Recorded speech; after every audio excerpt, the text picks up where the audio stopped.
The Arizona frontier wasn't a place for the faint-hearted. Out there, a rope could pull a man from danger or choke him lifeless in the dust. Jack Collins had lived long enough to know how quickly the West turned on a man. And late one afternoon, just a few miles outside of Dry Creek, he stumbled into trouble no one ever asked for. Now let me ask you something.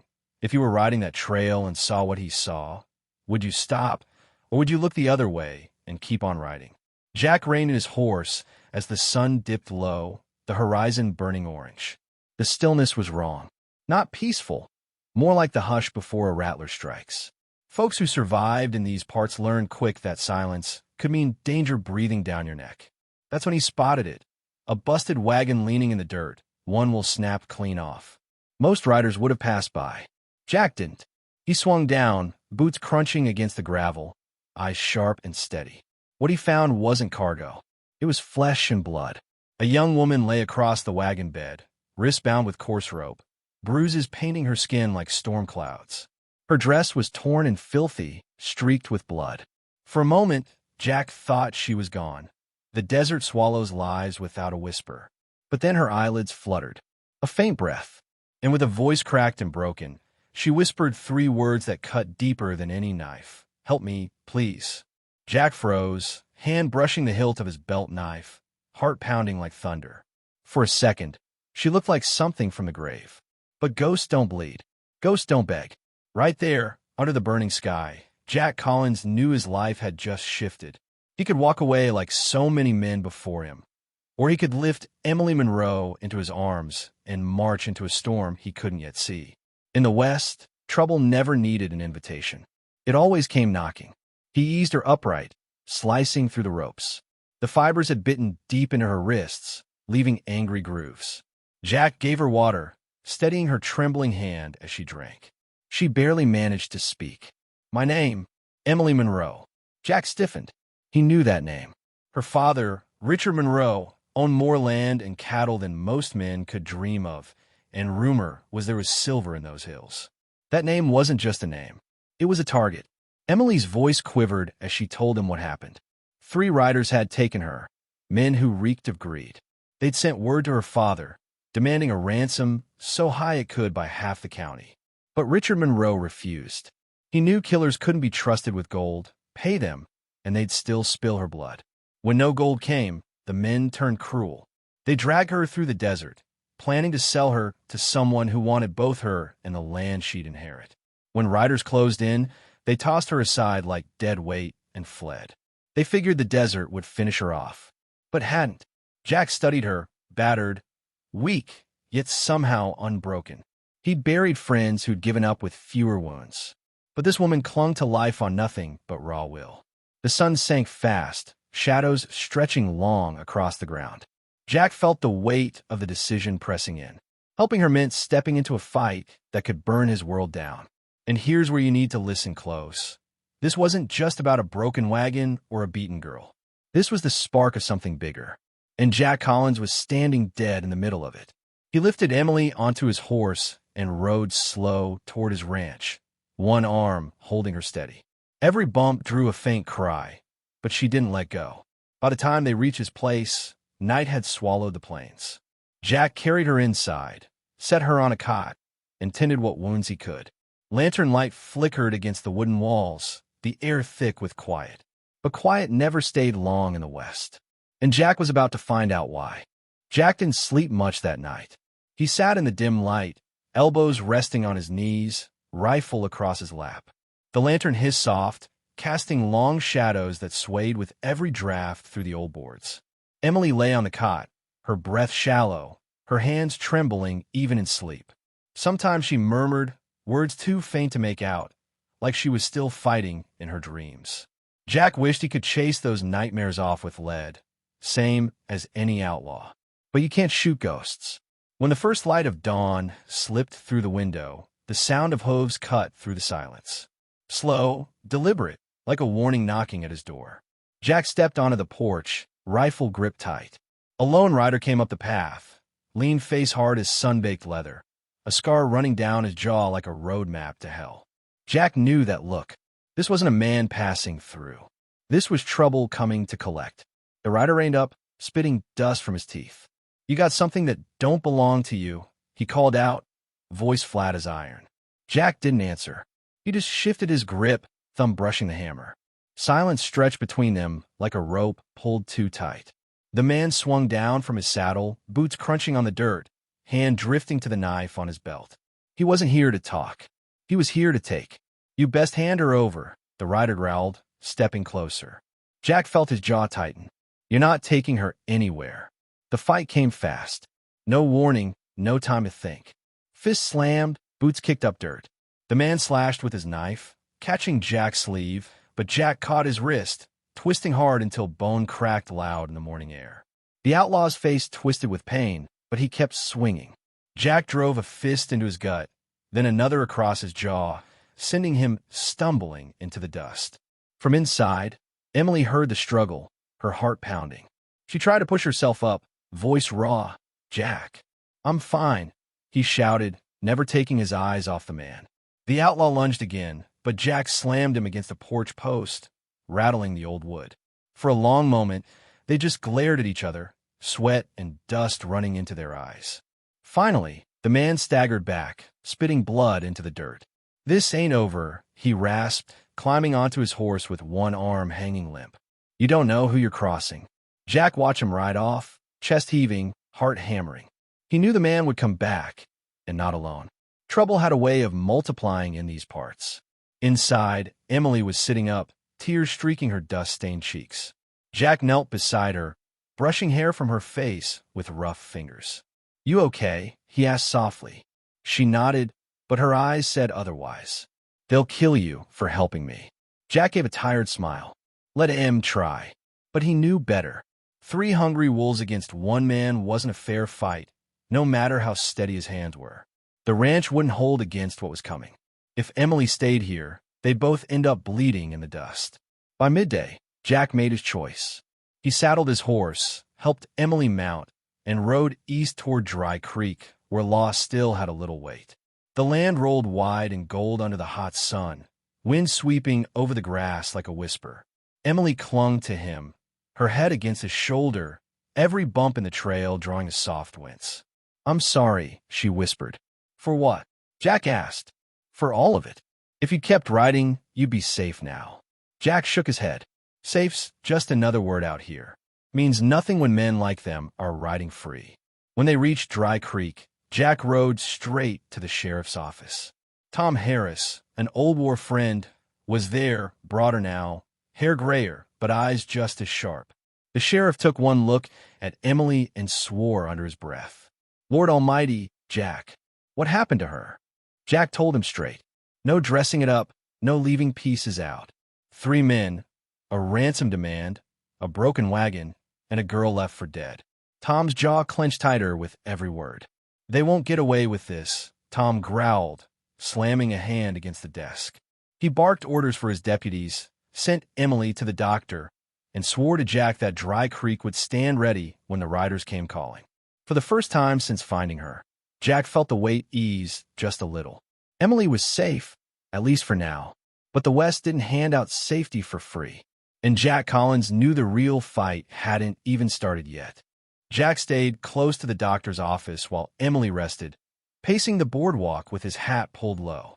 The lantern inside burned late into the night as Doc Matthews tended to her wounds, but Jack barely noticed the hours slipping by. He couldn't stop thinking about that rider, the look in his eyes, the promise of revenge.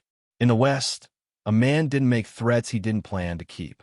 By morning, Sheriff Tom Harris joined Jack outside. "She's tough," Tom said, glancing toward the window where Emily slept. "But those men, they're not gonna quit." Jack nodded. "I know. You figure they'll come after you first, or her?" Jack gave a bitter laugh. "Both, probably. They ain't the kind to leave loose ends." While they spoke, Emily stirred inside, her lips moving in uneasy sleep. Doc Matthews came out wiping his hands. "She's stable," he said. "Weak, but she'll pull through if she rests. Keep her off a horse for at least a few days."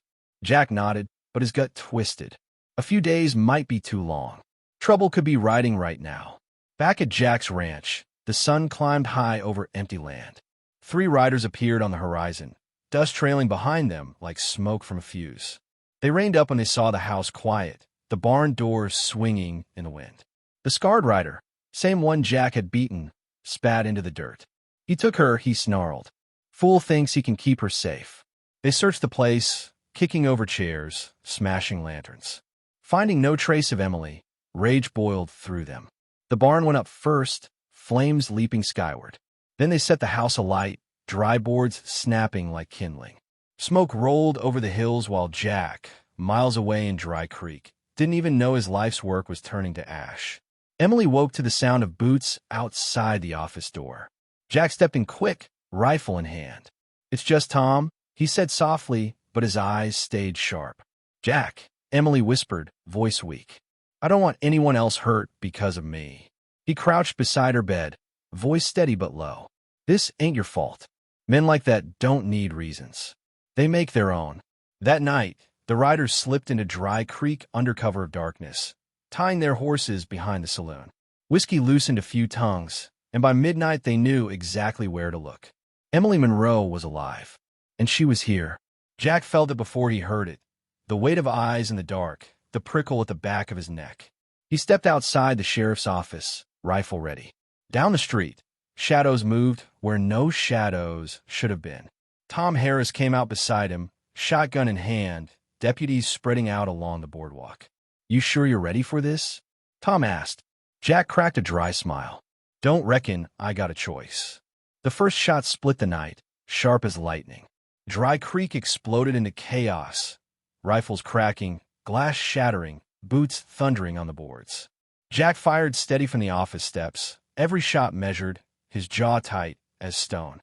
Tom stood shoulder to shoulder with him, shotgun booming, deputies shouting orders over the roar.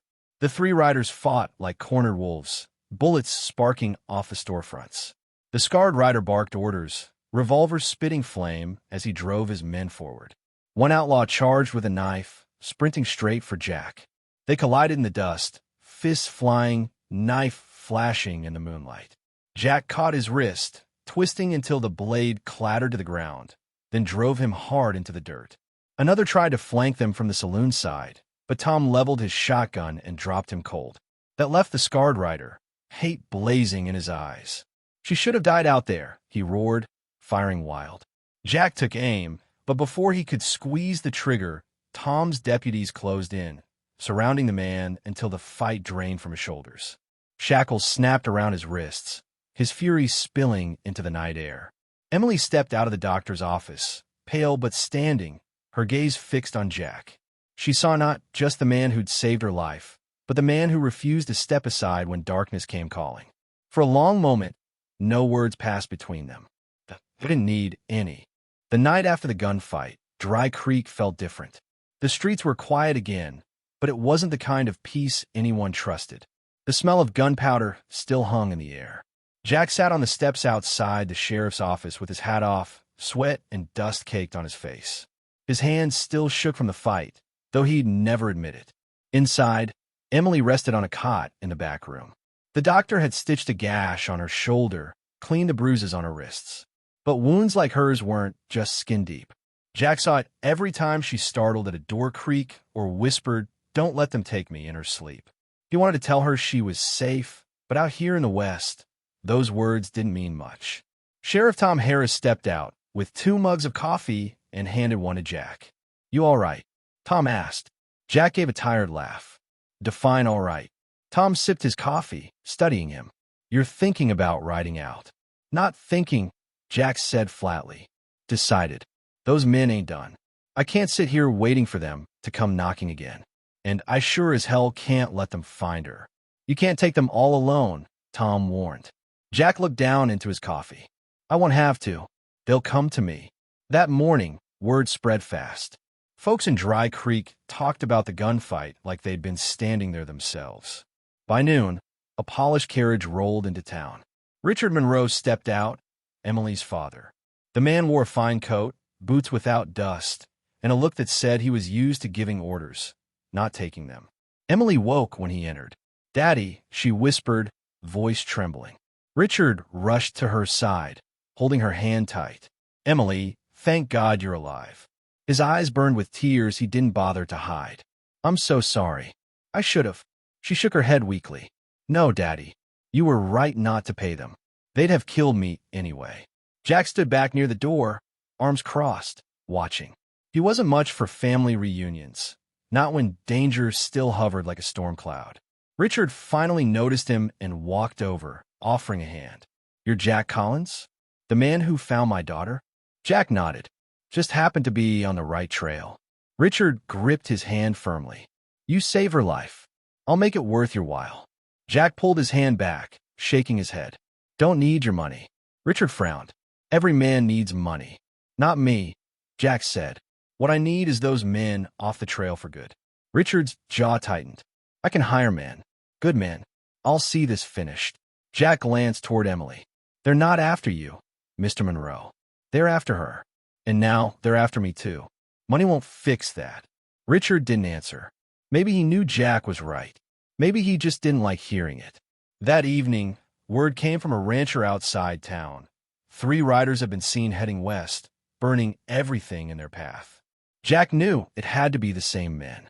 He didn't say anything to Emily, didn't want to scare her more than she already was. But when he started saddling his horse, she came out of the doctor's office, pale but standing. "You're leaving," she said. "Just for a while," Jack replied, cinching the saddle. Her voice cracked. "You can't go after them alone." Jack met her eyes. "I'm not going after them. I'm making sure they don't come back." She stepped closer, laying a trembling hand on his arm. "Jack, I trust you. I don't know why, but I do. Just come back alive." Jack gave a faint smile, tipping his hat. "That's the plan." As the sun dipped low, he rode out of Dry Creek, dust rising behind him. In the distance, smoke curled against the sky where his own ranch used to stand. The work of a lifetime, gone in a single afternoon. Jack didn't let himself feel it yet. There'd be time for that later, if he lived long enough. Back in town, Emily watched from the window, heart heavy, knowing that man had just risked everything for her, and maybe more than his own life. Jack followed the trail west, riding slow, watching the ground for signs of hoofprints. The land stretched wide and empty, golden grass bending under the evening wind. He had no plan except to stay one step ahead of the men hunting him. Out here, planning didn't save you. Nerves and grit did. He camped under the stars, close enough to Dry Creek to ride back fast if he needed to, far enough that no one would stumble on him by accident. He didn't light a fire. A fire out here was as good as a signal flare. He sat with his back against his saddle, rifle across his lap, listening for hoofbeats that never came. Sleep never stayed long. Every time he closed his eyes, he saw his house burning, boards snapping, flames licking at the sky. He felt the anger rising, but anger was dangerous. Out here, it got men killed. Back in Dry Creek, Emily tried to rest in the doctor's office, but her thoughts stayed on Jack. The way he looked at her, steady and quiet, like someone who'd seen too much but never gave up. She wondered if he'd make it back alive. Sheriff Tom Harris checked on her through the night. "He knows what he's doing," Tom said, though his face showed he wasn't sure. "Jack's been in tighter spots than this." Emily nodded but didn't answer. She wasn't thinking about Jack's skill. She was thinking about his heart, the kind of man who stops for a stranger on the trail, even when it might cost him everything. Jack found fresh tracks at dawn. 3 riders, moving fast. He followed them at a distance, staying downwind so they wouldn't catch his scent. By midday, he spotted smoke on the horizon. Another ranch burning. The men weren't just running. They were leaving warnings. He edged closer, tying his horse in a dry wash and crawling up a ridge on foot. From there, he saw them. 3 shapes on horseback, rough and dirty, circling what was left of a homestead. The scarred man barked orders while the others kicked through the ashes. Jack's hand tightened on his rifle. He could take 1, maybe 2 before the last rode off. But then what? He couldn't end this alone, not without dying in the dirt. So he didn't shoot. Not yet. He studied them, memorized how they moved, how they held their guns. He waited until they rode off, heading south, and then he slipped away quiet as dust. When Jack rode back into Dry Creek that evening, Emily was waiting on the boardwalk, pale but standing. She looked like she hadn't slept at all. "You're back," she whispered. "Yeah," Jack said, swinging down from his horse. They're close. Too close. Sheriff Tom stepped out of his office. You get a look at him? Jack nodded. Scarred fellas running the show. They're heading south now, but they'll swing back. They want her, Tom, and they're not scared of dying to get her. Tom cursed under his breath. We'll be ready for him. Emily grabbed Jack's arm. What about your ranch? Jack's eyes flicked away. Gone. I'm so sorry, she said softly. Jack just shook his head. It's wood and nails. You're still breathing. That's what matters. But as night fell, Jack couldn't shake the thought. If those men were bold enough to burn his place, they'd be bold enough to tear Dry Creek apart. And when outlaws came hunting, innocent people always paid first. He stayed at the sheriff's office that night, lantern low, rifle by the door. Emily tried to sleep on the cot, but every sound outside made her sit up. Jack, she whispered once. Yeah. Why are you helping me? You don't even know me. Jack looked over at her, his voice quiet. Maybe I don't need to. Sometimes you just do the right thing because no one else will. Emily's eyes softened, and for the first time since he found her on that wagon, she let herself smile, just a little. The next morning, the town woke uneasy. Word of the gunfight had traveled faster than the wind, and now every face on Main Street carried the same question: would the outlaws return? Jack felt it too. He'd been around long enough to know men like that didn't quit after a beating. They came back meaner. Sheriff Tom Harris gathered his deputies outside the office, checking rifles, loading shotguns. We'll post guards on both ends of town, Tom said. Nobody rides and without us knowing. Jack stood nearby, quiet as always, cleaning his own rifle. Emily watched from the boardwalk. She was still weak, still pale, but her spirit was starting to show again. You really think they'll come here? She asked. They're already on their way, Jack said. It's just a matter of when. Richard Monroe stepped out of the hotel, dressed sharp as ever, anger flashing in his eyes. This town can't protect my daughter, he said, voice loud enough for everyone to hear. I'm taking her east where she'll be safe. Jack looked up from his rifle.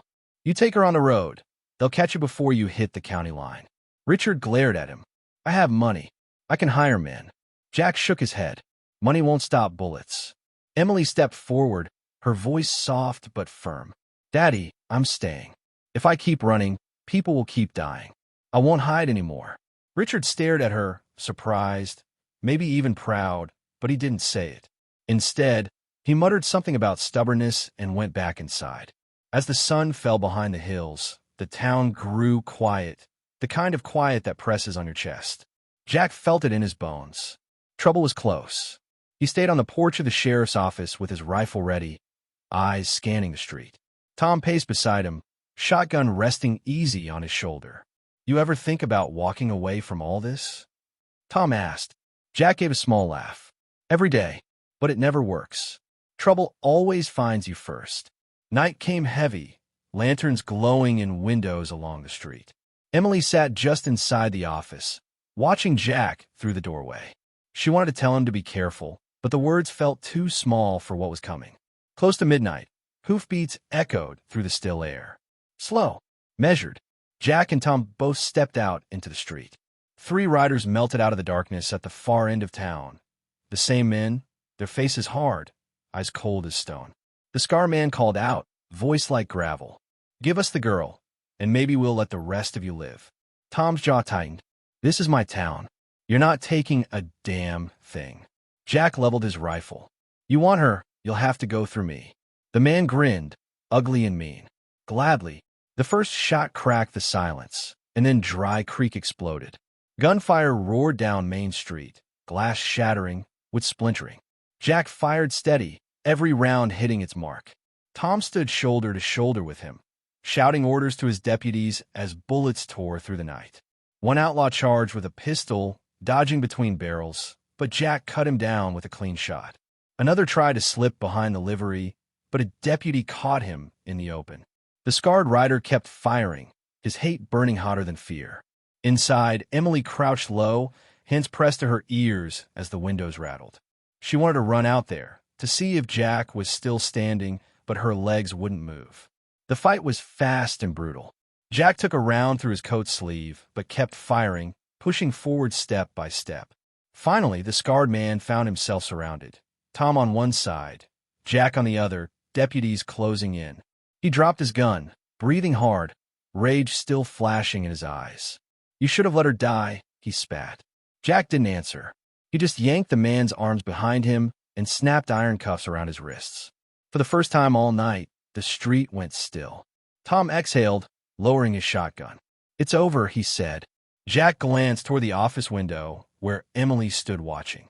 "No," Jack muttered, voice low. "It's not over. Not yet." The street stayed quiet long after the gunfire stopped. The bodies were carried off, the wounded tended, but no one in Dry Creek went back to sleep. Lanterns glowed in windows all night, folks peeking out to see if more riders would come. Jack sat on the porch of a sheriff's office, his sleeve torn and arm bandaged where the bullet had grazed him. His hands still smelled of gunpowder.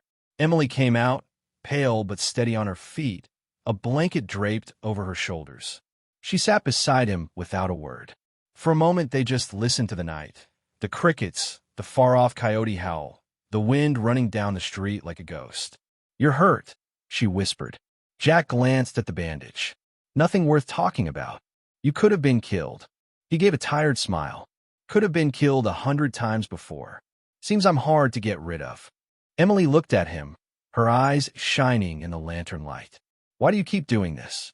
You don't owe me anything." Jack didn't answer right away. He stared down the empty street, where the scarred man had been dragged off in irons. "I've seen enough wrong in my life to know you can't ride past it. Not if you want to sleep at night." Emily reached over, her fingers brushing his. "Most men would have kept riding." "Yeah," Jack said softly. "Most men do." Sheriff Tom Harris stepped outside, rubbing the back of his neck. "Deputies have the scarred fella locked up tight. He's mean, but he's not stupid. Won't try anything tonight." Jack shook his head. "He won't have to. Others will come looking. Men like that always have friends." Tom sighed, sitting on the steps. "You thinking of leaving again?" Jack looked over at Emily, who didn't take her eyes off him. "Not while she's here." The next morning, Richard Monroe came storming out of the hotel, demanding to see the man who'd taken his daughter. "I want him strung up right now," he barked. "No trial, no questions." Tom folded his arms. "This town does things by law. He'll hang if the judge says so. Not before." Richard glared. "Law moves too slow. I'll pay anyone who'll do it quicker." Jack stepped in, voice low but sharp. "That's not how it works. You kill him now, his friends come hunting twice as hard. You let the law handle it. Maybe they think twice." Richard turned on him. "And what if they don't? You willing to die for my daughter?" Jack didn't flinch. "Already am." Emily gasped, but Jack didn't look at her. He just walked away, saddling his horse. That afternoon, word came from a passing rider, more strangers seen on the South Trail, asking about Dry Creek. Jack knew the meaning clear as day. The fight wasn't over. It was just catching its breath. He spent the evening on the edge of town, scanning the horizon. Emily came out to him again, a scarf tied over her hair to hide her face. "You don't have to stand guard every second," she said gently. Jack shrugged. "Gives me something to do." "You're not made of stone," she said. "You've lost something too. Your ranch, your home." Jack looked at her, his face unreadable. "Home's just a place. People matter more." Her eyes softened. "Then let me help. I can talk to my father. Maybe if he sees." Jack shook his head.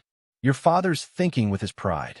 Men like that don't listen till the gun's already at their head." Emily smiled faintly. "And you? What do you listen to?" Jack thought for a moment. "The quiet," he said finally. "Out here, quiet's never really quiet. It tells you when something's coming." That night, he sat outside the sheriff's office again, rifle across his knees. Emily stayed awake inside, staring at the ceiling, knowing that man out there was willing to die to keep her safe. She hated herself for wanting him to stay alive more than anything. And far off in the dark, unseen by either of them, two riders slipped past the edge of town, the first shadow of the next storm rolling in. By sunrise, the air in Dry Creek was heavy again. Folks went about their business with nervous glances at the street, waiting for something they couldn't see but knew was coming. Jack didn't waste time guessing. Trouble didn't announce itself twice. Sheriff Tom Harris doubled the watch. Deputies patrolled with rifles in hand. Jack stayed near the sheriff's office, close to Emily. He barely slept, catching only minutes at a time, his mind running through every way this could go bad. Late that afternoon, the warning came. A ranch boy rode in hard from the south, shouting that two riders were cutting fast toward town. Jack tightened his saddle, checked his rifle, and met Tom's eyes. No words were needed. Both men knew this was the end of it, one way or another. Emily stepped into the doorway, fear playing on her face. "Jack, don't do this alone." Jack gave her a small smile. Calm as a man could be before a storm. "I'm not. Tom's with me, and so's the law." She grabbed his arm. "Promise me you'll come back." Jack didn't make promises he couldn't keep. He just tipped his hat and walked out. When the riders hit town, they came fast and loud, guns already blazing. Main Street erupted again, the boards shaking under pounding hooves. Jack fired from cover, his aim steady, while Tom and his deputies pushed out on both sides. Bullets shattered windows, punched holes in walls, sent townsfolk diving for cover. The first rider went down in the dust when Jack caught him clean through the shoulder. The second, meaner and faster, tried to break through to the doctor's office, but Tom cut him off with a shotgun blast that sent him tumbling from his saddle. When the smoke cleared, both outlaws lay in the dirt, alive but beaten. Jack walked over, breathing hard, rifle still in his hands. "This ends here," he said, his voice cold. "You won't touch her again." The scarred man, still shackled from the night before, shouted from inside the jail window, cursing Jack's name. Jack didn't even look at him. He just handed his rifle to Tom and went to check on Emily. She was waiting on the porch, pale but unhurt. "You did it," she whispered. Jack shook his head. "We did it." Whole town stood up. A few days later, a judge rode in from Prescott. The scarred man and his partners were tried, sentenced, and taken away in irons. Dry Creek went quiet again, this time for real. No more shadows moving at night. No more hoofbeats on the wind. Richard Monroe thanked Jack the only way he knew how, with a firm handshake and an offer of money. Jack turned it down. "Keep it," he said. "You're going to need it to rebuild her life." Emily lingered after her father's carriage was packed. She slipped her hand into Jack's, her eyes saying what words couldn't. "I'll never forget what you did," she whispered. Jack gave her a faint smile, but his gaze drifted past her, out toward the wide open land. Just did what had to be done. When the carriage rolled away, Jack stood alone in the street, dust curling around his boots. His ranch was gone, his hands were empty, but his heart was steady. Sheriff Tom came up beside him, quiet as ever. "You know," Tom said, "most men would have taken Monroe's money." Jack shrugged. "Money can't buy back who you are." Tom nodded. "So what now?"